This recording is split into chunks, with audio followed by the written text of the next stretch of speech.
Welcome to Women Taking on Sports, where we talk all things female athletes, from coaches, players, to even women working in the industry. And today, we are in the presence of a very talented young lady who will actually be representing Team USA at the World Championship in just a few months. Drum roll, please. Without further ado, we welcome Piper Fowler. Piper, thank you so much for being here today.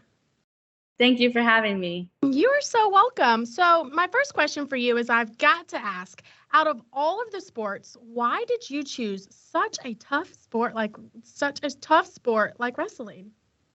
So it's actually a funny story. When I was younger, my parents put me into dance because that's what my older sister did.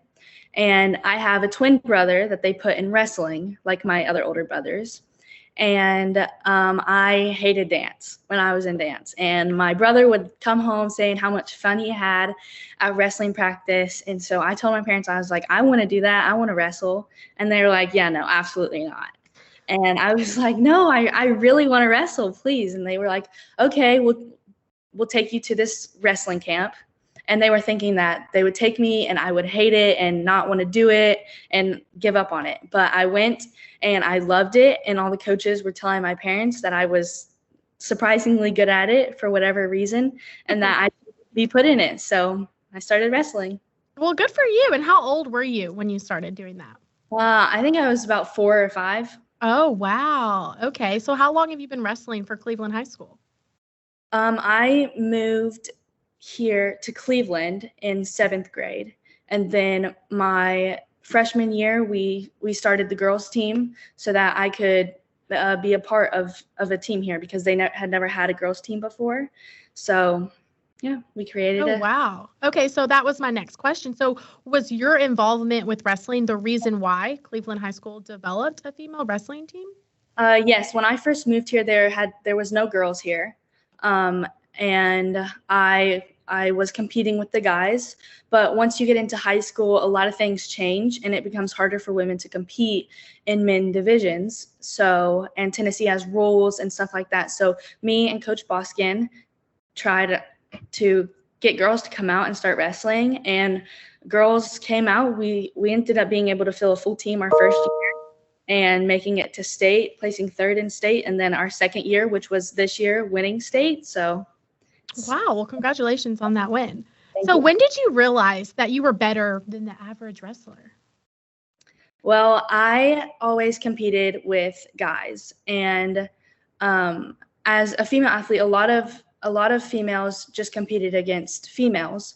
So once I started wrestling females, I started to realize that I had an advantage from wrestling against males and being able to have the same strength as the male athletes that I was competing against. So going into the girls division, I was stronger than most of the other females. So Okay, well, I'm curious. So your family was not supportive of you originally wanting to wrestle, is that correct? yes, they were against it at first, but then my parents are very supportive. All of my family is very supportive now. That my dad travels with me everywhere I go, and all my family is very supportive and very proud of me. Well, I'm also curious if female wrestlers are treated differently than male wrestlers. Growing up, I was treated very differently. Not from my own coaches. My own coaches didn't treat me any differently, but at wrestling tournaments, people would say things and people would underestimate me. And then I had parents saying mean things about me as a little girl because I was beating their sons and different things like different things like that. But now here at Cleveland, you get treated the same no matter what gender you are.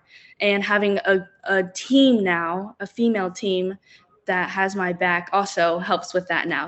So it's not different anymore. Good, absolutely. So when did you wrestle against males? Was that in high school or was that when you were younger? So I wrestled against males from the time I started up until high school. I Okay. stopped wrestling males in high school. Okay, so that definitely probably did give you an advantage because you were used to wrestling someone that might be bigger or potentially, stronger. Yeah. Okay. Well, what's your biggest obstacle that you have faced as you try to break in a male-dominated sport? There's been many obstacles. I'd say just having to work really hard in the wrestling room, especially when I was wrestling against males. I felt like I had to work a little harder than the other people in the room because some people had an advantage over me. But I never let that get to me. I practiced with my twin brother. We went at it every day in the wrestling room and at home. So. Yeah, I could definitely see that. Well, what are the silliest misconceptions that female wrestlers get? Ooh, there's a lot. I don't know. I mean, people assume a lot of things about us just because we're in a male dominant sport. People think that a lot of the times people think that we aren't as good because we're wrestling females, and a lot of people will be like, oh well, if I was a girl, I would be the best. I would be the best in the country. I could beat the Olympians. I could beat all these people. They don't realize how much harder we have to work to get to the point where we're at, and that we have to work just as hard as them. And just because they're a guy doesn't mean that they're going to be able to beat us at what we do. Exactly. Yeah, very good. So when did you realize that you were actually a force to be reckoned with and you were actually just as competitive as a man?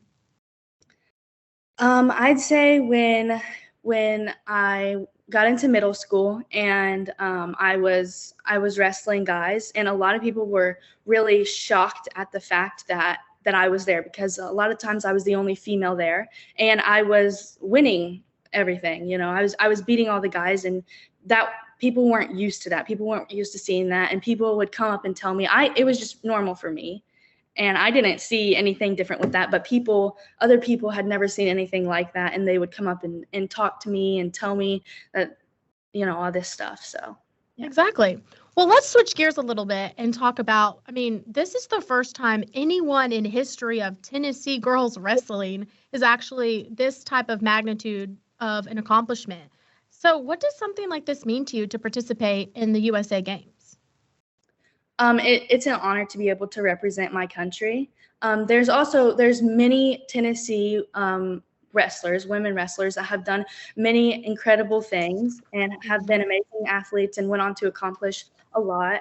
But nobody has ever done this before, so it's pretty amazing to be able to represent Tennessee, and not only just rep Tennessee, but represent Team USA in another country. So yeah. Yeah, you have a lot to be proud of. But so take us back. So what happened? Was there a specific match that you won? So what happened to build up to actually participate in the USA Games?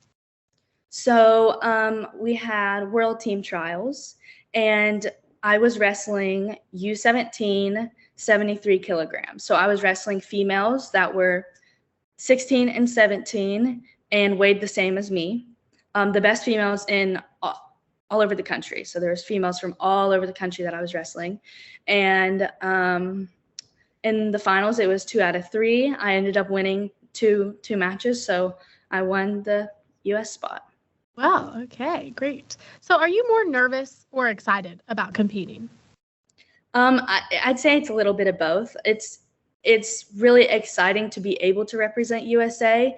It is also nerve-wracking because you're representing Team USA, so you want to do good. You want to show everybody else who you are. You want to put yourself out on the radar. So, yeah. Exactly. I can totally understand that. Well, was competing at this level your original goal when you started wrestling?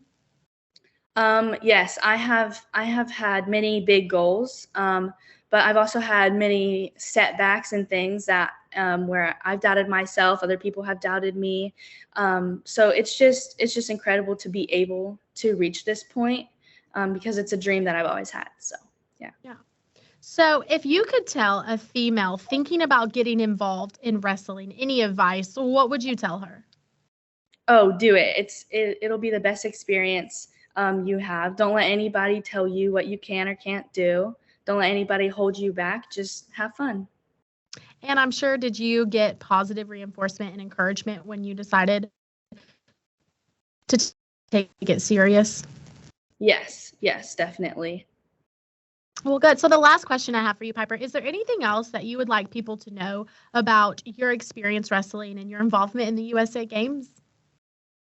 I just my coaches and my family, everybody supporting me. I have an amazing support system. Many people that want me to reach my goals in life, and having that type of support system definitely helps a lot. Having people have your back, having people help you get to where you are, it's amazing. The family that I have here. Well, good. I'm so glad that you have that. And also, I just thought I did some research and it comes to find out you're a straight A student. Is that correct? Yes, ma'am. Well, good for you. So, how do you balance striving on the mat and also in the classroom? Well, in order to be able to do what I do on the mat, I have to be able to keep my grades up because I do miss school to go to these big competitions, and it's really important. Student comes first, so keeping my grades up, getting all my work turned in on time, that's very important because without that, I wouldn't be able to be an athlete. So Exactly. Well, I'm sure you feel a sense of pride playing your sport. Is that correct? yes, ma'am. Well, good. Well, Piper, I can't thank you enough for being involved in Women Taking on Sports. I'm Lundy Hollenbeck, and we have been in the presence of Piper Fowler, sophomore at Cleveland High School, and is going to be a participant in the USA Games in Turkey in August of this year. So good luck to you. Thank you. Thank you so much for being here. You have a great day.